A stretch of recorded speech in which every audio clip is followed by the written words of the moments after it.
वैसे तो इस म्यूजियम ਵਿੱਚ ਵੇਖਣ ਲਈ ਬਹੁਤ ਕੁਝ ਹੈ, ਪਰ ਅਸੀਂ ਤੁਹਾਨੂੰ ਲੈ ਕੇ ਆਏ ਹਾਂ ਇੱਥੇ ਸ਼ਰਨ ਰਾਣੀ ਗੈਲਰੀ ਆਫ ਮਿਊਜ਼ੀਕਲ ਇਨਸਟਰੂਮੈਂਟਸ ਵਿੱਚ। ਇੱਥੇ ਤੁਸੀਂ ਵੇਖਦੇ ਹੋ ਇਸ ਰਾਜ ਗੋਤੂਵਾਦਿਅਮ ਰਾਵਨ ਹੱਥਾ। ਕਿੰਨੀ ਤਰ੍ਹਾਂ ਦੇ ਅਜਿਹੇ ਰਵਾਇਤੀ ਸਾਜ਼ ਯੰਤਰ ਇੱਥੇ ਰੱਖੇ ਹੋਏ ਨੇ ਜੋ ਸਦੀਆਂ ਪੁਰਾਣੇ ਨੇ ਅਤੇ ਇਹ ਦਰਸਾਉਂਦੇ ਨੇ ਸਾਡੇ ਦੇਸ਼ ਦੀ ਖੁਸ਼ਹਾਲ ਸੰਸਕ੍ਰਿਤੀ ਵਿਰਾਸਤ ਦੀ ਹੀ ਇੱਕ ਝਲਕ। ਅੱਜ ਦੇ ਇਸ ਅੰਕ ਵਿੱਚ ਅਸੀਂ ਗੱਲ ਕਰਾਂਗੇ ਅਜਿਹੀਆਂ ਹੀ ਕੁਝ ਸ਼ਖਸੀਅਤਾਂ ਦੀ ਜਿਨ੍ਹਾਂ ਨੇ ਸਾਡੇ ਰਵਾਇਤੀ ਸਾਜ਼ ਯੰਤਰਾਂ ਨੂੰ ਸਹੇਜਿਆ, ਸਾਡੇ ਲੋਕ ਗੀਤਾਂ ਨੂੰ ਵੀ ਸੰਭਾਲਿਆ ਅਤੇ ਹਸਤ ਸ਼ਿਲਪ ਕਲਾ ਨੂੰ ਵੀ ਅੱਗੇ ਵਧਾਇਆ। ਤੇ ਜੁੜੇ ਰਹੋ ਸਾਡੇ ਨਾਲ। ਕਰਦੇ ਹਾਂ ਆਗਾਜ਼। ਤੁਹਾਡੇ ਨਾਲ ਮੈਂ ਆ ਮਮਤਾ ਚੋਪੜਾ।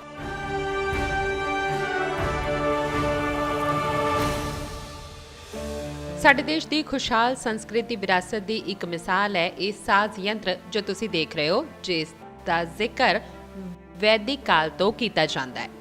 ਜਦ ਵੈਦਿਕ ਕਾਰਜਾਂ ਲਈ ਇਸ ਦਾ ਇਸਤੇਮਾਲ ਕੀਤਾ ਸੀ। 100 ਤਾਰਾਂ ਵਾਲੇ ਇਸ ਸਾਜ਼ ਯੰਤਰ ਨੂੰ ਕਿਹਾ ਜਾਂਦਾ ਹੈ ਸ਼ਤਤੰਤਰੀ, ਜਿਸ ਵਿੱਚੋਂ ਨਿਕਲਿਆ ਹੈ ਕਸ਼ਮੀਰ ਦਾ ਸਾਜ਼ ਯੰਤਰ ਸੰਤੂਰ। ਗੁਲਾਮ ਮੁਹੰਮਦ ਜ਼ਜ਼ ਕਸ਼ਮੀਰ ਦੇ ਨੇ ਤੇ ਉਹਨਾਂ ਦਾ ਪਰਿਵਾਰ ਪਿਛਲੇ 200 ਸਾਲਾਂ ਤੋਂ ਸੰਤੂਰ ਬਣਾ ਰਿਹਾ ਹੈ। ਖੁਦ ਗੁਲਾਮ ਮੁਹੰਮਦ ਜ਼ਜ਼ ਵੀ 12 ਸਾਲ ਦੀ ਉਮਰ ਤੋਂ ਹੀ ਸੰਤੂਰ ਬਣਾ ਰਹੇ ਨੇ। ਹੁਣ ਉਹ 81 ਵਰਿਆਂ ਦੇ ਨੇ। ਇੰਨੇ ਦਹਾਕਿਆਂ ਦਾ ਸਮਰਪਣ, ਇੰਨੇ ਦਹਾਕਿਆਂ ਦੀ ਲਗਨ ਤੇ ਇਸ ਲਈ ਤਾਂ ਇਹਨਾਂ ਨੇ ਹਾਸਲ ਕੀਤਾ ਹੈ ਪਦਮ ਸ਼੍ਰੀ ਦਾ ਸਨਮਾਨ। ਸ਼੍ਰੀਨਗਰ ਵਿੱਚ ਜੇਹਲਮ ਦੇ ਕਿਨਾਰੇ ਉੱਪਰ ਸਦੀਆਂ ਪੁਰਾਣੀ ਕਲਾ ਵਿਰਾਸਤ ਫਲ ਫੁੱਲ ਰਹੀ ਹੈ। ਇੱਥੇ ਰਹਿੰਦੇ ਨੇ ਗੁਲਾਮ ਮੁਹੰਮਦ ਜ਼ਜ਼। ਇਹਨਾਂ ਦਾ ਪਰਿਵਾਰ ਬੀਤੇ 200 ਸਾਲਾਂ ਤੋਂ ਵੱਧ ਵਰਿਆਂ ਤੋਂ ਸਾਜ਼ ਯੰਤਰ ਸੰਤੂਰ ਬਣਾਉਣ ਲਈ ਜਾਣਿਆ ਜਾਂਦਾ ਹੈ। 7 ਦਹਾਕਿਆਂ ਤੋਂ ਵੀ ਵੱਧ ਸਮੇਂ ਤੋਂ ਆਪਣੇ ਹੱਥ ਨਾਲ ਸੰਤੂਰ ਬਣਾ ਰਹੇ ਨੇ ਗੁਲਾਮ ਮੁਹੰਮਦ ਜ਼ਜ਼। ਆਪਣੇ ਪਰਿਵਾਰ ਦੀ 8ਵੀਂ ਪੀੜ੍ਹੀ ਨੇ ਜੋ ਇਸ ਵਿਰਾਸਤ ਨੂੰ ਸੰਭਾਲੇ ਹੋਏ ਨੇ। ਉਹਨਾਂ ਨੂੰ ਕਸ਼ਮੀਰ ਦਾ ਆਖਰੀ ਸੰਤੂਰ ਸ਼ਿਲਪਕਾਰ ਕਿਹਾ ਜਾਂਦਾ ਹੈ ਤੇ 12 ਸਾਲ ਦੀ ਉਮਰ ਤੋਂ ਹੀ ਸੰਤੂਰ ਬਣਾ ਰਹੇ ਨੇ। हमारी फैमिली के लोग जो थे ना, हमारा बाप था, अंकल था, ग्रैंडफादर था, उसका फादर था। मैंने कहा ना पहले 7 पीढ़ी का काम है, सारे सब बनाते थे। जितने हम इंस्ट्रूमेंट बनाते थे ये तार वाले सारे इंडिया में एक कारीगर नहीं मिलेगा। इस वक्त भी मैं भी कहता हूँ मेरा कमाल ऐसा है, अल्लाह के फजल से मैं सब चीज़ें बना सकता हूँ। ये कश्मीरी में कारीगर को ये हुनर अल्लाह ने खुद ही दिए है, न मशीन है न कुछ है, हाथों से बनाते हैं। बस बहुत खुशी हुई है जब ये सुना ना अवार्ड। हमने कह दिया हमने कौन सा बड़ा काम किया है, ऐसा अंजाम दिया है कि खुशी हो गई बहुत। हमको कोई हद नहीं रहा उसका। हमारे फैमिली वाले भी खुश रहे। इससे पहले मेरे गुरु थे, मेरे बाप दादा चाचा थे जो थे, उनको मिलना चाहिए क्योंकि वो मुझसे बहुत जो मैंने सीखा उन्हीं से बदौलत सीखा है। थोड़ा बहुत ऐसा भी नहीं सीखा है कि मैं उस बाब में समा जाऊँ, ऐसी बात नहीं है। जो ये काम है बहुत मुश्किल काम है। ਸੰਤੂਰ ਬਣਾਉਣ ਦੇ ਉਸਤਾਦ 81 ਸਾਲਾਂ ਦੇ ਗੁਲਾਮ ਮੁਹੰਮਦ ਰਬਾਬ ਕਸ਼ਮੀਰੀ ਸਿਤਾਰ ਅਤੇ ਸਾਰੰਗੀ ਵੀ ਬਣਾਉਂਦੇ ਨੇ। ਉਹਨਾਂ ਨੂੰ ਸੰਤੂਰ ਬਣਾਉਣ ਦਾ ਆਰਡਰ ਦੇਸ਼ ਤੋਂ ਹੀ ਨਹੀਂ ਵਿਦੇਸ਼ਾਂ ਤੋਂ ਵੀ ਮਿਲਦਾ ਹੈ। ਉਹ ਪੰਡਿਤ ਭਜਨ ਸਪੋਰੀ, ਪੰਡਿਤ ਸ਼ਿਵ ਕੁਮਾਰ ਸ਼ਰਮਾ ਵਰਗੇ ਕਲਾ ਦੇ ਦਿੱਗਜ ਉਸਤਾਦ ਵਾਸਤੇ ਸੰਤੂਰ ਬਣਾ ਚੁੱਕੇ ਨੇ।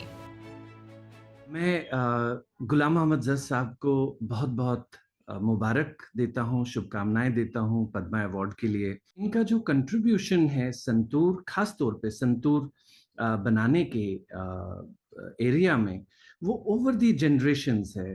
मुझे लगता है ये हमारे आर्ट और कल्चर फील्ड की अगर मैं खास तौर पे बात करूँ, ये बहुत बड़ी बात है। लोगों को पता लगता है कि उनके एफर्ट्स को एक्नॉलेज किया जा रहा है, सराहा जा रहा है और लोग हैं जो देख रहे हैं। और मैं गवर्नमेंट को इस बात के लिए तहे दिल से मुबारक देता हूं कि उन्होंने इस किस्म से हमारे कंट्री के ट्रेजर को खोजा है। और मुझे लगता है कि इसका जो असर है आने वाली जो हमारी पीढ़ी है जो इंस्ट्रूमेंट मेकिंग में है, उनको भी बहुत आगे लाएगी कि वो अपने काम को लेके आगे चले। ਸੰਤੂਰ ਕਸ਼ਮੀਰ ਦਾ ਰਵਾਇਤੀ ਸਾਜ਼ ਯੰਤਰ ਹੈ ਜਿਸ ਦਾ ਕੇਂਦਰ ਬਿੰਦੂ ਕਸ਼ਮੀਰ ਦੀ ਸ਼ੈਵ ਪਰੰਪਰਾ ਵਿੱਚੋਂ ਮੰਨਿਆ ਜਾਂਦਾ ਹੈ। ਸੰਤੂਰ ਸਮੇਤ ਸਾਰੇ ਸਾਜ਼ ਯੰਤਰ ਮੰਦਰ ਸੰਗੀਤ ਨਾਲ ਜੁੜੇ ਨੇ ਤੇ ਲੋਕ ਸੰਗੀਤ ਦਾ ਹਿੱਸਾ ਨਹੀਂ ਬਣੇ। ਸੰਤੂਰ ਨੂੰ ਕਸ਼ਮੀਰ ਦੀ ਸੰਗੀਤ ਸੰਸਕ੍ਰਿਤੀ ਵਿੱਚ ਸ਼ਾਸਤਰੀ ਸਾਜ਼ ਦਾ ਦਰਜਾ ਦਿੱਤਾ ਗਿਆ ਹੈ। ਸੰਤੂਰ ਦੇ ਸਰਤਾਜ ਗੁਲਾਮ ਮੁਹੰਮਦ ਜ਼ਜ਼ ਨੂੰ ਪਦਮ ਸ਼੍ਰੀ ਦੇ ਸਨਮਾਨ ਵਾਸਤੇ ਬਹੁਤ-ਬਹੁਤ ਸ਼ੁਭਕਾਮਨਾਵਾਂ।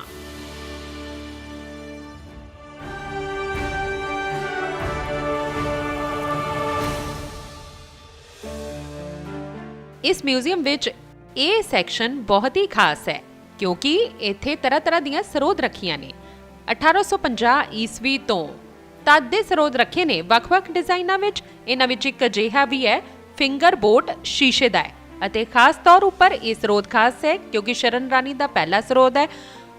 ਕੌਣ ਸੀ ਸ਼ਰਨ ਰਾਣੀ ਜਾਣਦੇ ਹੋ ਤੁਸੀਂ? ਸ਼ਰਨ ਰਾਣੀ ਨੂੰ ਸਰੋਦ ਦੀ ਮਹਾਰਾਣੀ ਕਿਹਾ ਜਾਂਦਾ ਹੈ। 1930 ਦੇ ਦਹਾਕੇ ਵਿੱਚ ਉਹਨਾਂ ਨੇ ਸਰੋਦ ਵਜਾਉਣਾ ਸ਼ੁਰੂ ਕੀਤਾ। ਉਸ ਵੇਲੇ ਸਿਰਫ ਮਰਦ ਹੀ ਇਸ ਨੂੰ ਵਜਾਉਂਦੇ ਸਨ। ਮੰਨੇ ਪਰਿਵਾਰਾਂ ਦੀਆਂ ਔਰਤਾਂ ਤਾਂ ਸਾਜ਼ ਯੰਤਰ ਵਜਾਉਂਦੀਆਂ ਹੀ ਨਹੀਂ ਸੀ, ਪਰ ਉਹਨਾਂ ਨੇ ਆਪਣੀ ਪੈਸ਼ਨ ਨੂੰ ਅਪਣਾਇਆ ਤੇ ਉਹ ਬਣੀ ਕੁਈਨ ਆਫ ਸਰੋਦ। ਇਹ ਪੈਸ਼ਨ ਤਾਂ ਸਾਡੇ ਦੇਸ਼ ਦੇ ਬਹੁਤ ਸਾਰੇ ਕਲਾਕਾਰਾਂ ਵਿੱਚ ਵੇਖਣ ਨੂੰ ਮਿਲਦਾ ਹੈ, ਜਿਨ੍ਹਾਂ ਵਿੱਚੋਂ ਇੱਕ ਹੈ ਜਲਪਾਈ ਗੁੜੀ ਪੱਛਮੀ ਬੰਗਾਲ ਦੇ ਮੰਗਲਾ ਕਾਂਤੀ ਰਾਏ। 102 ਵਰਿਆਂ ਦੇ ਨੇ ਤੇ 4-5 ਸਾਲ ਦੀ ਉਮਰ ਤੋਂ ਹੀ ਇਹ ਵਜਾ ਰਹੇ ਨੇ ਸਰਿੰਦਾ। ਇੱਕ ਰਵਾਇਤੀ ਸਾਜ਼ ਯੰਤਰ ਹੈ ਸਰਿੰਦਾ, ਜੋ ਆਦੀਵਾਸੀ ਵਾਇਲਨ ਵਰਗਾ ਯੰਤਰ ਹੁੰਦਾ ਹੈ। ਦੂਦਰੋ ਬਨਮ ਉਸ ਤੇ ਬਣਿਆ ਇਹ ਸਰਿੰਦਾ ਰਵਾਇਤੀ ਸਾਜ਼ ਯੰਤਰ ਹੈ ਤੇ ਆਪਣੇ ਸਮਰਪਣ ਵਾਸਤੇ ਮੰਗਲਾ ਕਾਂਤੀ ਰਾਏ ਨੂੰ ਮਿਲ ਰਿਹਾ ਹੈ ਪਦਮ ਸ਼੍ਰੀ ਦਾ ਸਨਮਾਨ।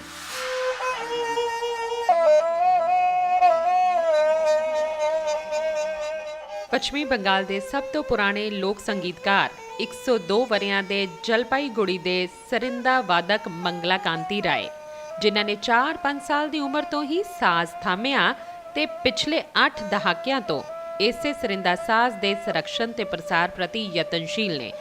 10 ਤੋਂ 30 ਤਾਰਾਂ ਵਾਲਾ ਸਾਜ਼ ਹੈ ਸਰਿੰਦਾ, ਜਿਸ ਦੇ ਰਾਹੀਂ ਉਹ ਯੂਨੀਕ ਵਰਲਡ ਕਾਲ ਯਾਨੀ ਪੰਛੀਆਂ ਦੀ ਅਨੋਖੀ ਆਵਾਜ਼ ਕੱਢਣ ਲਈ ਪ੍ਰਸਿੱਧ ਨੇ।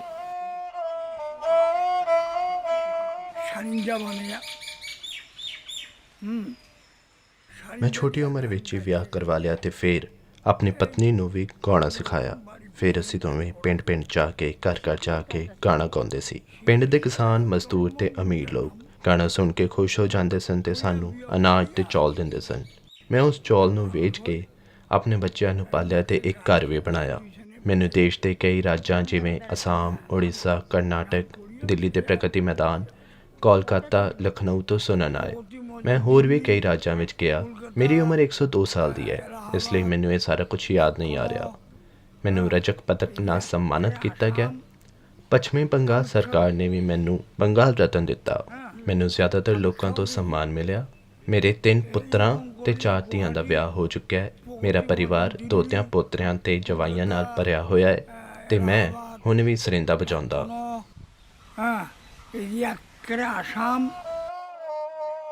ਮੰਗਲਾ ਕਾਂਤੀ ਰਾਏ ਨੇ ਗਣਤੰਤਰ ਦਿਵਸ ਪਰੇਡ ਲਾਲ ਕਿਲੇ ਤੋਂ ਲੈ ਕੇ ਵੱਖ-ਵੱਖ ਮੰਚਾਂ ਉੱਪਰ ਸਰਿੰਦਾ ਵਜਾਇਆ ਹੈ। ਉਹ ਪਿਛਲੇ 8 ਦਹਾਕਿਆਂ ਤੋਂ ਪੇਸ਼ਕਸ਼ ਦੇ ਮਾਧਿਅਮ ਨਾਲ ਸਰਿੰਦਾ ਸਾਜ਼ ਯੰਤਰ ਨੂੰ ਹੱਲਾਸ਼ੇਰੀ ਦੇ ਰਹੇ ਨੇ। ਅੱਜ ਗਿਣੇ ਚੁਣੇ ਸੰਗੀਤਕਾਰ ਹੀ ਸਰਿੰਦਾ ਵਜਾਉਣ ਵਿੱਚ ਮਾਹਿਰ ਨੇ, ਜਿਨ੍ਹਾਂ ਵਿੱਚ ਸ਼ਾਮਿਲ ਹੈ ਮੰਗਲਾ कांति राय। श्री मंगला कांति रॉय जी एक कमाल के फोक आर्टिस्ट हैं वेस्ट बंगाल के, जिन्होंने सरिंदा नामक साज को इस प्रकार से साधा है कि पिछले 80 वर्षों से वो इसकी साधना में प्रचार में लगे हैं। पद्मश्री मंगला कांति रॉय जी को अनुराधा पाल की तरफ से बहुत बहुत बधाइयाँ।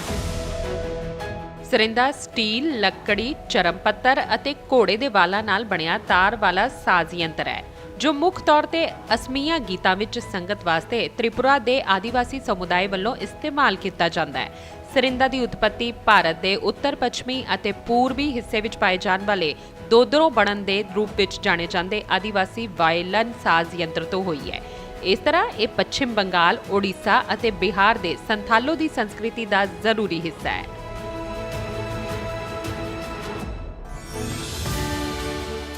ਸਰਿੰਦਾ ਦੇ ਸਰਤਾਜ ਮੰਗਲਾ ਕਾਂਤੀ ਰਾਏ ਨੂੰ ਪਦਮ ਸ਼੍ਰੀ ਪੁਰਸਕਾਰ ਲਈ ਦਿਲੋਂ ਸ਼ੁਭਕਾਮਨਾਵਾਂ।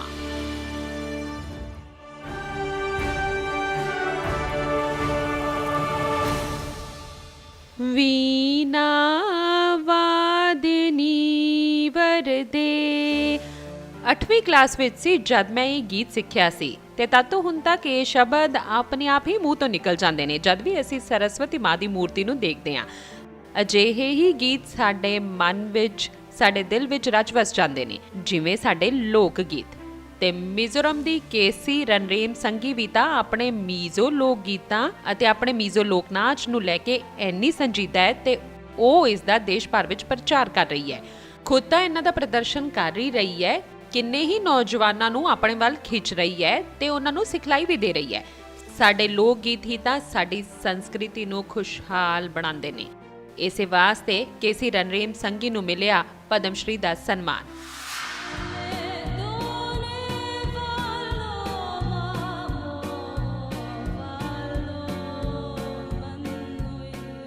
ਤਿੰਨ ਦਹਾਕਿਆਂ ਦੇ ਵੱਧ ਸਮੇਂ ਤੋਂ ਮੀਜ਼ੋ ਸੰਸਕ੍ਰਿਤੀ ਵਿਰਾਸਤ ਦੀ ਰੱਖਿਆ ਕਰਨ ਵਾਲੀ ਆਈਜ਼ੋਲ ਦੀ ਪ੍ਰਸਿੱਧ ਮੀਜ਼ੋ ਲੋਕ ਗਾਇਕਾ ਕੇਸੀ ਰਨਰੇਮ ਸੰਗੀ ਦੇਸ਼ ਭਰ ਵਿੱਚ ਮੀਜ਼ੋ ਗੀਤਾਂ ਦਾ ਪ੍ਰਚਾਰ ਕਰ ਰਹੀ ਹੈ। ਮੀਜ਼ੋ ਲੋਕ ਗੀਤ ਦੀ ਰਾਣੀ ਦੇ ਰੂਪ ਵਿੱਚ ਮਸ਼ਹੂਰ ਰਨਰੇਮ ਸੰਗੀ ਮੀਜ਼ੋ ਲੋਕ ਸੰਗੀਤ ਅਤੇ ਨਾਚ ਨੂੰ ਬਦਲਦੇ ਵਕਤ ਦੀਆਂ ਚੁਣੌਤੀਆਂ ਵਿਚਾਲੇ ਵੀ ਸੰਭਾਲ ਕੇ 1992 ਤੋਂ ਹੀ ਅਗਲੀ ਪੀੜ੍ਹੀ ਨੂੰ ਵੀ ਸਿਖਲਾਈ ਦੇ ਰਹੀ ਹੈ। YouTube ਉੱਪਰ ਉਹਨਾਂ ਦੇ 50 ਤੋਂ ਵੱਧ ਵੀਡੀਓ ਨੇ।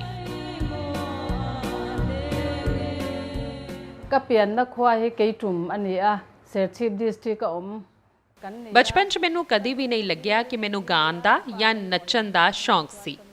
ਬਾਕੀ ਮੈਨੂੰ ਮੀਜ਼ੋ ਪਰੰਪਰਾਵਾਂ ਤੇ ਲੋਕ ਗੀਤਾਂ ਨਾਲ ਡੂੰਘਾ ਲਗਾਵ ਸੀ। ਮੈਨੂੰ ਪੱਛਮੀ ਸੰਗੀਤ ਵਿੱਚ ਕਦੀ ਦਿਲਚਸਪੀ ਨਹੀਂ ਰਹੀ। ਮੈਂ ਸਿਰਫ ਮੀਜ਼ੋ ਲੋਕ ਗੀਤ ਹੀ ਗਾਏ ਤੇ ਮੇਰੇ ਸਾਰੇ ਆਟੋ ਐਲਬਮ ਵੀ ਮੀਜ਼ੋ ਸ਼ੈਲੀ ਵਿੱਚ ਹੀ ਨੇ। ਕਲਾ ਤੇ ਸੰਸਕ੍ਰਿਤੀ ਵਿਭਾਗ 'ਚ ਇੱਕ ਪ੍ਰਸ਼ਿਕਸ਼ਕ ਦੇ ਰੂਪ 'ਚ ਨੌਕਰੀ ਮਿਲਣ ਤੋਂ ਬਾਅਦ ਮੇਰੀ ਰੁਚੀ ਪਹਿਲਾਂ ਤੋਂ ਵੀ ਜ਼ਿਆਦਾ ਵੱਧ ਗਈ। ਮੈਂ ਮਿਜ਼ੋਰਮ ਦੇ ਕੋਨੇ-ਕੋਨੇ 'ਚ ਗਈ ਤੇ ਲੋਕ ਗੀਤ ਗਾਏ। ਮੈਂ ਨਾ ਸਿਰਫ ਮਿਜ਼ੋਰਮ 'ਚ ਹੀ ਬਲਕਿ ਭਾਰਤ ਦੇ ਅਲੱਗ-ਅਲੱਗ ਹਿੱਸਿਆਂ 'ਚ ਤੇ ਵਿਦੇਸ਼ ਜਾ ਕੇ ਵੀ ਮੀਜ਼ੋ ਲੋਕ ਗੀਤ ਗਾਉਂਦੀ ਹਾਂ ਤੇ ਇਹ ਕਲਾ ਅੱਜ ਵੀ ਸਿਖਾ ਰਹੀ ਹਾਂ। ਮੈਨੂੰ ਪਦਮ ਸ਼੍ਰੀ ਪੁਰਸਕਾਰ ਲਈ ਚੁਣੇ ਜਾਣਾ ਹੈਰਾਨੀ ਵਾਲੀ ਗੱਲ ਹੈ। ਮੈਨੂੰ 2017 'ਚ ਸੰਗੀਤ ਨਾਟਕ ਅਕੈਡਮੀ ਪੁਰਸਕਾਰ ਲਈ ਚੁਣਿਆ ਗਿਆ ਸੀ। ਹਾਲਾਂਕਿ ਇਹ ਮੇਰਾ ਸੁਪਨਾ ਹੀ ਸੀ ਕਿ ਮੈਂ ਪੁਰਸਕਾਰ ਨੂੰ ਹਾਸਿਲ ਕਰਾਂ। ਮੈਨੂੰ ਕਦੀ ਉਮੀਦ ਨਹੀਂ ਸੀ ਕਿ ਮੈਨੂੰ ਇਸ ਵਾਸਤੇ ਚੁਣਿਆ ਜਾਏਗਾ। ਮੈਂ ਬਹੁਤ ਖੁਸ਼ ਹਾਂ ਤੇ ਆਸ਼ੀਰਵਾਦ ਹੈ ਕਿ ਪ੍ਰਮਾਤਮਾ ਨੇ ਮੈਨੂੰ ਕਈ ਵਰਿਆਂ ਦੀ ਸਖਤ ਮਿਹਨਤ ਲਈ ਇਹ ਪੁਰਸਕਾਰ ਦਿਲਵਾਇਆ ਹੈ। ਮੇਰੇ ਕੋਲ ਪਹਿਲਾਂ ਤੋਂ ਹੀ 8 ਆਡੀਓ ਐਲਬਮ ਸੀ ਜਿਨ੍ਹਾਂ ਵਿੱਚੋਂ ਜ਼ਿਆਦਾਤਰ ਲੋਕ ਗੀਤ ਨੇ। ਮੇਰੇ ਕੋਲ ਅੱਜ ਕਈ ਸੰਗੀਤ ਵੀਡੀਓ ਨੇ ਤੇ ਉਹਨਾਂ ਨੂੰ YouTube ਤੇ ਅਪਲੋਡ ਕੀਤਾ ਗਿਆ ਹੈ। Khuvel hun sang sang a hian an lo thlir ve ani ti kha kan soi du bokani। ਕੇਸੀ ਰਨਰੇਮ ਸੰਗੀ ਨੂੰ ਛੋਟੀ ਉਮਰ ਤੋਂ ਹੀ ਗਾਣ ਅਤੇ ਨਾਚ ਵਿੱਚ ਰੁਚੀ ਸੀ, ਪਰ ਜਦ ਚਰਚ ਦੇ ਪ੍ਰੋਗਰਾਮਾਂ, ਵਿਆਹ ਸਮਾਗਮਾਂ ਵਿੱਚ ਗਾਉਂਦੇ ਹੋਏ ਲੋਕਾਂ ਨੇ ਉਹਨਾਂ ਦੀ ਪ੍ਰਤਿਭਾ ਵੱਲ ਧਿਆਨ ਦੇਣਾ ਸ਼ੁਰੂ ਕੀਤਾ ਤਾਂ ਸੰਗੀਤ ਵਿੱਚ ਉਹਨਾਂ ਦੀ ਦਿਲਚਸਪੀ ਵੱਧਦੀ ਗਈ। 1986 ਵਿੱਚ ਜਦ ਪਰਿਵਾਰ ਪਿੰਡ ਤੋਂ ਆਈਜ਼ੋਲ ਆਇਆ ਤਾਂ ਉਹਨਾਂ ਦੀ ਕਲਾ ਨੂੰ ਨਿਖਰਨ ਦਾ ਮੌਕਾ ਮਿਲਿਆ। ਉਹਨਾਂ ਨੇ ਆਕਾਸ਼ਵਾਣੀ ਵਿੱਚ ਕਲਾਕਾਰ ਦੇ ਰੂਪ ਵਿੱਚ ਪੰਜੀਕਰਨ ਕਰਵਾਇਆ। ਵੱਖ-ਵੱਖ ਸ਼ਹਿਰੀਆਂ ਦੇ ਤਕਰੀਬਨ 50-60 ਮੀਜ਼ੋ ਗੀਤ ਰਿਕਾਰਡ ਕੀਤੇ। 1992 ਵਿੱਚ ਰਾਜ ਕਲਾ ਅਤੇ ਸੰਸਕ੍ਰਿਤੀ ਵਿਭਾਗ ਵਿੱਚ ਸ਼ਾਮਿਲ ਹੋਣ ਮਗਰੋਂ ਮੀਜ਼ੋ ਲੋਕ ਗੀਤਾਂ ਤੇ ਨਾਚ ਰੂਪਾਂ ਨੂੰ ਸਿਖਾਉਣ, ਪ੍ਰਦਰਸ਼ਨ ਕਰਨ ਤੇ ਵਧਾਵਾ ਦੇਣ ਲਈ ਦੇਸ਼ ਭਰ ਦੀ ਯਾਤਰਾ ਕੀਤੀ। केसी रंगरम संगी मिजोरम का एक लोक प्रसिद्ध गायिका है। उन्होंने बहुत कष्ट और बहुत मेहनती से वो संगीत, वो कल्चर, संस्कृति लोगों का बीच में पहुंचाने के लिए बहुत सा मेहनत कर रहे हैं और बहुत सा गाना अभी उन्होंने रिकॉर्डिंग किया और लोगों के बीच पहुंचाने के लिए उन्होंने बहुत मेहनत किया। भारत सरकार की तरफ से उनको जी पद्मश्री सम्मानित किया गया हुआ है, उसका लिए मैं बहुत बहुत बधाई देना चाहता हूँ। ਰਨਰੇਮ ਸੰਗੀ ਪੂਰੇ ਦੇਸ਼ ਵਿੱਚ ਜਾ ਕੇ ਸੰਗੀਤ ਪ੍ਰਦਰਸ਼ਨ ਕਰਕੇ ਮੀਜ਼ੋ ਸੰਸਕ੍ਰਿਤੀ ਨਾਲ ਲੋਕਾਂ ਨੂੰ ਰੂਬਰੂ ਕਰਵਾਉਂਦੇ ਨੇ। ਸੰਗੀਤ ਦੇ ਖੇਤਰ ਵਿੱਚ ਉਹਨਾਂ ਦੇ ਯੋਗਦਾਨ ਵਾਸਤੇ 2017 ਵਿੱਚ ਉਹਨਾਂ ਨੂੰ ਸੰਗੀਤ ਨਾਟਕ ਅਕਾਦਮੀ ਪੁਰਸਕਾਰ ਨਾਲ ਸਨਮਾਨਿਤ ਕੀਤਾ ਗਿਆ। ਮੀਜ਼ੋ ਲੋਕ ਗੀਤ ਦੀ ਰਾਣੀ ਕੇਸੀ ਰਨਰੇਮ ਸੰਗੀ ਨੂੰ ਪਦਮ ਸ਼੍ਰੀ ਪੁਰਸਕਾਰ ਹਾਸਲ ਕਰਨ ਵਾਸਤੇ ਬਹੁਤ-ਬਹੁਤ ਵਧਾਈ।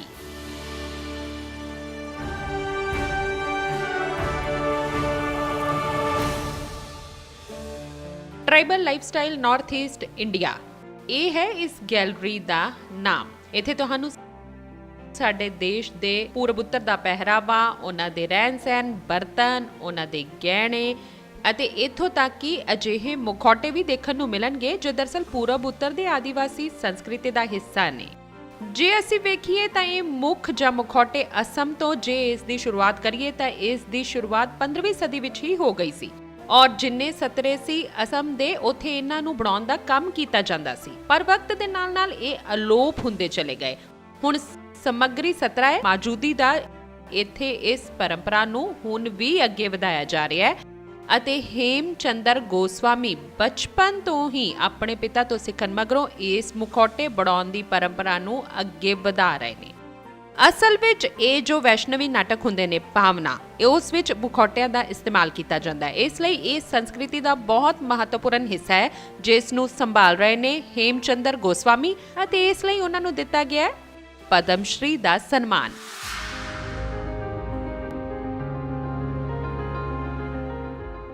ਅਸਾਮ ਦੀ ਸਦੀਆਂ ਪੁਰਾਣੀ ਰਵਾਇਤੀ ਮੁਖੌਟਾ ਬਣਾਉਣ ਦੀ ਸੰਸਕ੍ਰਿਤੀ ਦੀ ਸੰਭਾਲ ਕਰਨ ਵਾਲੇ ਮੁਖੌਟਾ ਨਿਰਮਾਤਾ ਹੇਮਚੰਦਰ ਗੋਸਵਾਮੀ ਨੇ ਪੂਰੇ ਵਿਸ਼ਵ ਵਿੱਚ ਰਾਜ ਦੀ ਮੁੱਖ ਪਰੰਪਰਾ ਨੂੰ ਮੁੜ ਸਰਜੀਤ ਕਰਨ ਵਿੱਚ ਮਹੱਤਵਪੂਰਨ ਭੂਮਿਕਾ ਨਿਭਾਈ ਹੈ। ਮੁੱਖ ਯਾਨੀ ਰਿਵਾਇਤੀ ਮੁਖੌਟੇ ਜੋ ਮਾਨਵ, ਪਸ਼ੂ, ਪੰਛੀ, ਦੇਵਤਾ, ਰਾਖਸ਼ਾਂ ਸਮੇਤ ਵੱਖ-ਵੱਖ ਤਰ੍ਹਾਂ ਦੇ ਚਰਿੱਤਰਾਂ ਨੂੰ ਚਿਤਰਿਤ ਕਰਦੇ ਨੇ। ਭਾਰਤ ਦੇ ਨਾਲ-ਨਾਲ ਫਰਾਂਸ, ਜਰਮਨੀ, ਇਜ਼ਰਾਈਲ ਤੋਂ ਵੀ ਵਿਦਿਆਰਥੀ ਮਿੱਟੀ, ਵਾਲ, ਪੁਆਨ ਆਦਿ ਕੁਦਰਤੀ ਸਮੱਗਰੀ ਨਾਲ ਬਣਾਏ ਜਾਣ ਵਾਲੇ ਇਹਨਾਂ ਮੁਖੌਟਿਆਂ ਦੀ ਪਰੰਪਰਾ ਸਿੱਖਣ ਦੇ ਨਾਲ-ਨਾਲ ਸਤਰੀਆ, ਡਾਂਸ ਅਤੇ ਬਰਗੀਤ ਸਿੱਖਣ ਹੇਮਚੰਦਰ ਗੋਸਵਾਮੀ ਕੋਲ ਸਮੱਗਰੀ ਸਤਰਾ ਆਉਂਦੇ ਨੇ। 100 ਤੋਂ ਵੱਧ ਵਿਦਿਆਰਥੀਆਂ ਨੂੰ ਇਹ ਕਲਾ ਸਿਖਾ ਚੁੱਕੇ ਹੇਮਚੰਦਰ ਨੇ ਅਸਮ ਦੇ ਮਾਜੂਲੀ ਵਿੱਚ ਸੰਸਥਾ ਸੁਕੁਮਾਰ ਕਲਾਪੀਠ ਦੀ ਸ਼ੁਰੂਆਤ ਕੀਤੀ। ਇਹ कला का सम्मान है, समाज का सम्मान है, तो इसलिए ये कला का सम्मान किया, तो इसलिए मैं अच्छा लगा। सरकार तो ये कला को आगे बढ़ाने के लिए तो ये सम्मान करता है, तो इसलिए ये जो सरकार है तो ये सरकार ये तो बहुत अच्छा काम है। ड्रामा के लिए तो ड्रामा मीन्स असमीज कॉल भावना, तो भावना तो असम में होगा, तो असम में भावना शुरू किया पहले असम का गुरु श्रीमंत शंकरदेव, तो गुरुजी ने पहले एक ड्रामा शुरू किया 15th सेंचुरी, तो इसी समय ये ड्रामा का नाम सिंह यात्रा, तो सिंह मीन्स एक बड़ा पेंटिंग बनाया कृष्ण कथा, तो पेंटिंग का साथ ये ड्रामा होगा, एक्टिंग होगा, तो संगीत, डांस, मुखौटा ये सभी तो ये ड्रामा होगा। तो ये ड्रामा के लिए तो गुरुजी ने 2 मार्क्स बनाया, तो ये परंपरा तो ये 17, तो 17 मीन्स सत्संग भगवान उपासना जगह है। बाप का काम बेटा सीखे, बेटा और बेटा सीखे, बेटा और बेटा सीखे, ऐसे कल अभी तक चल रहा है, तो ये मार्क्स एक कला है। ਹੇਮਚੰਦਰ ਗੋਸਵਾਮੀ ਨੇ 10 ਸਾਲ ਦੀ ਉਮਰ ਵਿੱਚ ਸ਼ੰਕਰ ਦੇਵ ਵੱਲੋਂ ਬਣਾਈ ਗਈ ਕਲਾ ਵਿੱਚ ਆਪਣੀ ਸਿਖਲਾਈ ਸ਼ੁਰੂ ਕੀਤੀ। ਉਹਨਾਂ ਦੇ ਪਿਤਾ ਬੁੱਧਰਕਾਂਤ ਦੇਵ ਗੋਸਵਾਮੀ ਨੇ ਉਹਨਾਂ ਨੂੰ ਘੱਟ ਉਮਰ ਤੋਂ ਹੀ ਮੁਖੌਟਾ ਬਣਾਉਣ ਦੀ ਕਲਾ ਵਿੱਚ ਸਿਖਲਾਈ ਦਿੱਤੀ। ਜਿਵੇਂ-ਜਿਵੇਂ ਉਹ ਵੱਡੇ ਹੁੰਦੇ ਗਏ, ਉਹਨਾਂ ਦੇ ਸਮਰਪਣ ਅਤੇ ਅਭਿਆਸ ਨੇ ਵਿਸ਼ੇ ਵਿੱਚ ਆਪਣੀ ਮੁਹਾਰਤ ਹਾਸਲ ਕੀਤੀ। ਇਸ ਵਿਸ਼ੇ ਬਾਰੇ ਉਹਨਾਂ ਦੇ ਗਿਆਨ ਅਤੇ ਸਦੀਆਂ ਪੁਰਾਣੀ ਪਰੰਪਰਾ ਨੂੰ ਜਿਉਂਦਾ ਰੱਖਣ ਲਈ ਉਹਨਾਂ ਦੇ ਜਨੂੰਨ ਨੇ ਉਹਨਾਂ ਨੂੰ ਸਨਮਾਨਜਨਕ ਸੰਗੀਤ ਨਾਟਕ ਅਕਾਦਮੀ ਪੁਰਸਕਾਰ ਸਮੇਤ ਰਾਜ ਦੇ ਨਾਲ-ਨਾਲ ਦੇਸ਼ ਵਿੱਚ ਕਈ ਪੁਰਸਕਾਰ ਦਿਵਾਏ ਨੇ। Hemchandra Goswami making the traditional mass from generation to generation, and he transferred his art form to all those who are interested to come and study this art form. He is teaching them. Now he is running an institution, a big institution, to how to make the mask and how to make the puppet and the techniques and all he is teaching now. I am also a puppeteer. I am a shadow puppeteer in Kerala, so I know the difficulties of the artist, how to make the puppet and how to manipulate the puppet. Hemchandra Goswami is also he done very hard work and how to teach the art form to others to survive of this art form. Government of India is supporting every artist. He got the Padma Shri award this year. That's why the art form will never die. So government is supporting. I congratulate the Hemchandra Goswami to got the Padma Award. ਮੁਖੌਟੇ ਜਾਂ ਮੁੱਖ 15ਵੀਂ ਸ਼ਤਾਬਦੀ ਦੇ ਸਮਾਜਿਕ ਅਤੇ ਧਾਰਮਿਕ ਸੁਧਾਰਕ ਸ਼੍ਰੀਮੰਤ ਸ਼ੰਕਰ ਦੇ ਵੱਲੋਂ ਸ਼ੁਰੂ ਕੀਤੇ ਗਏ ਜੋ ਲੋਕ ਹਰਮਨ ਪਿਆਰੇ ਵੈਸ਼ਨਵ ਨਾਟਕਾਂ ਦਾ ਇੱਕ ਅਨਿੱਖੜਵਾਂ ਹਿੱਸਾ ਹੈ, ਜਿਨ੍ਹਾਂ ਨੂੰ ਪਾਉਣਾ ਵੀ ਕਿਹਾ ਜਾਂਦਾ ਹੈ। ਸਮੱਗਰੀ ਸਤਰਾ ਪਿਛਲੇ 350 ਤੋਂ ਵੱਧ ਸਾਲਾਂ ਤੋਂ ਮੁਖੌਟੇ ਬਣਾ ਰਿਹਾ ਹੈ। ਵਕਤ ਦੇ ਨਾਲ ਇਸ ਨੂੰ ਜਿੰਦਾ ਰੱਖਣ ਵਾਸਤੇ ਕਈ ਨਵਾਚਾਰ ਵੀ ਕੀਤੇ, ਜਿਵੇਂ ਲੱਕੜੀ ਦੀ ਥਾਂ ਤੇ ਬਾਂਸ ਅਤੇ ਕੱਪੜੇ ਦਾ ਇਸਤੇਮਾਲ ਆਦਿ, ਪਰ ਮਾਸਕ ਬਣਾਉਣ ਦੀ ਰਵਾਇਤੀ ਪ੍ਰਕਿਰਿਆ ਉਸੇ ਤਰ੍ਹਾਂ ਹੀ ਹੈ। ਉਹਨਾਂ ਦੇ ਬਣਾਏ ਮੁਖੌਟੇ ਦੇਸ਼ ਵਿਦੇਸ਼ ਦੇ ਮਿਊਜ਼ੀਅਮ ਵਿੱਚ ਪ੍ਰਦਰਸ਼ਿਤ ਨੇ। ਸਤਰੀਆ ਮੁਖੌਟਾ ਨਿਰਮਾਤਾ ਹੇਮਚੰਦਰ ਗੋਸਵਾਮੀ ਨੂੰ ਪਦਮ ਸ਼੍ਰੀ ਸਨਮਾਨ ਲਈ ਹਾਰਦਿਕ ਸ਼ੁਭ ਕਾਮਨਾਵਾਂ।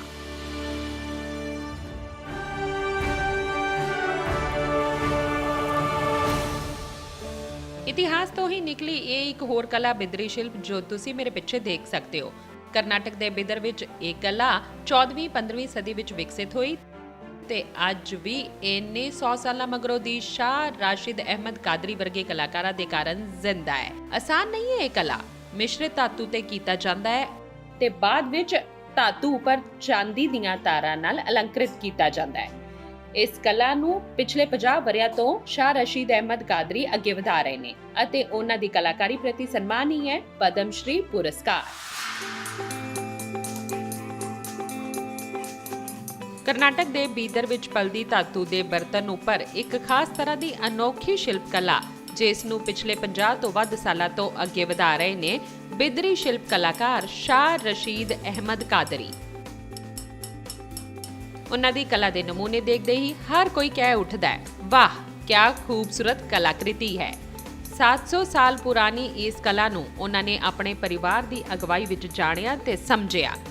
ਜਦ ਰਸ਼ੀਦ ਨੇ ਇਸ ਪੂਰੇ ਕੰਮਕਾਜ ਨੂੰ ਸੰਭਾਲਿਆ ਤਾਂ ਉਹਨਾਂ ਨੇ ਇਸ ਵਿੱਚ ਕਈ ਤਰ੍ਹਾਂ ਦੇ ਪ੍ਰਯੋਗ ਕੀਤੇ, ਨਵੇਂ ਡਿਜ਼ਾਈਨ ਅਤੇ ਪੈਟਰਨ ਪੇਸ਼ ਕੀਤੇ, ਫੁੱਲਝੜੀ ਡਿਜ਼ਾਈਨ ਦੀ ਸ਼ੁਰੂਆਤ ਕੀਤੀ ਅਤੇ ਦਰਬਾਰੀ ਕਲਾਕਾਰਾਂ ਵੱਲੋਂ ਇਸਤੇਮਾਲ ਕੀਤੀ ਜਾਣ ਵਾਲੀ ਪੁਰਾਣੀ ਤਕਨੀਕ ਸ਼ੀਟ ਵਰਕ ਨੂੰ ਫਿਰ ਤੋਂ ਪੇਸ਼ ਕਰਕੇ ਲੋਕਾਂ ਨੂੰ ਸਿਖਲਾਈ ਵੀ ਦਿੱਤੀ।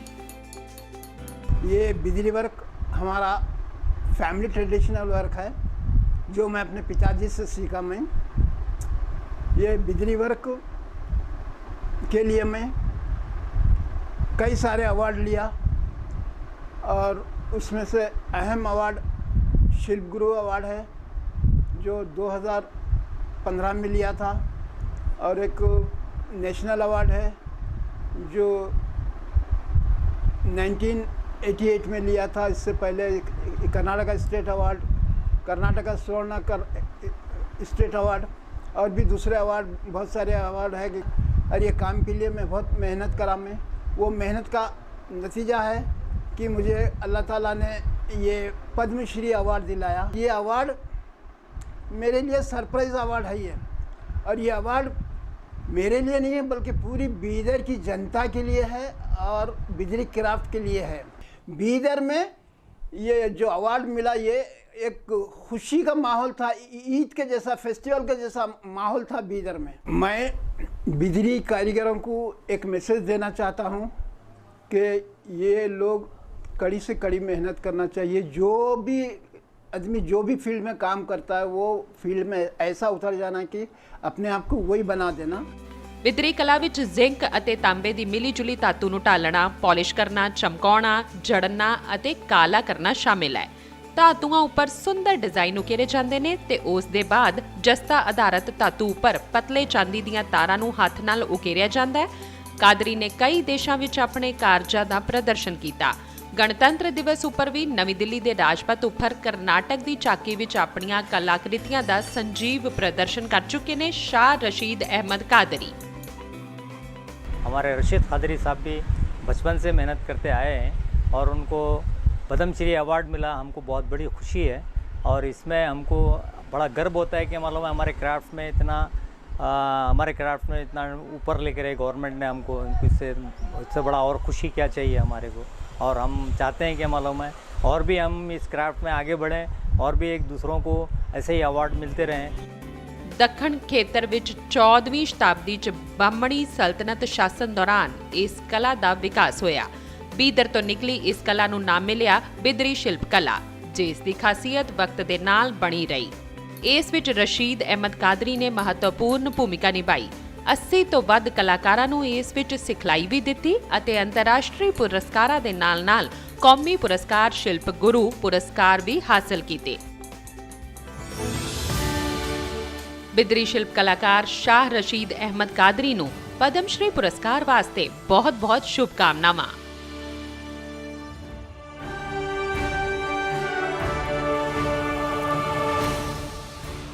ਸਾਡੇ ਪਦਮ ਦੇ ਅੱਜ ਦੇ ਇਸ ਅੰਕ ਵਿੱਚ ਅਸੀਂ ਤੁਹਾਨੂੰ ਰੂਬਰੂ ਕਰਵਾਇਆ ਅਜਿਹੀਆਂ ਹਸਤੀਆਂ ਨਾਲ ਜਿਨ੍ਹਾਂ ਨੇ ਆਪਣੇ ਅਸਧਾਰਨ ਜਜ਼ਬੇ ਦੇ ਨਾਲ ਇਹ ਦਿਖਾਇਆ ਕਿ ਸਾਡੀਆਂ ਇਤਿਹਾਸਿਕ ਪਰੰਪਰਾਵਾਂ ਅਤੇ ਸੰਸਕ੍ਰਿਤਿਕ ਵਿਰਾਸਤ ਨੂੰ ਸੁਰੱਖਿਅਤ ਰੱਖਿਆ ਜਾ ਸਕਦਾ ਹੈ। ਇਸੇ ਲਈ ਇਹ ਨੇ ਸਾਡੇ ਜਨਨਾਇਕ ਸਾਡੇ ਪਦਮ। ਸਾਡੇ ਪਦਮ ਪ੍ਰੋਗਰਾਮ ਦਾ ਇਹ ਸਿਲਸਿਲਾ ਅੱਗੇ ਵੀ ਜਾਰੀ ਰਹੇਗਾ, ਪਰ ਫਿਲਹਾਲ ਸਾਡੀ ਪੂਰੀ ਟੀਮ ਨੂੰ ਦਿਓ ਇਜਾਜ਼ਤ। ਨਮਸਕਾਰ।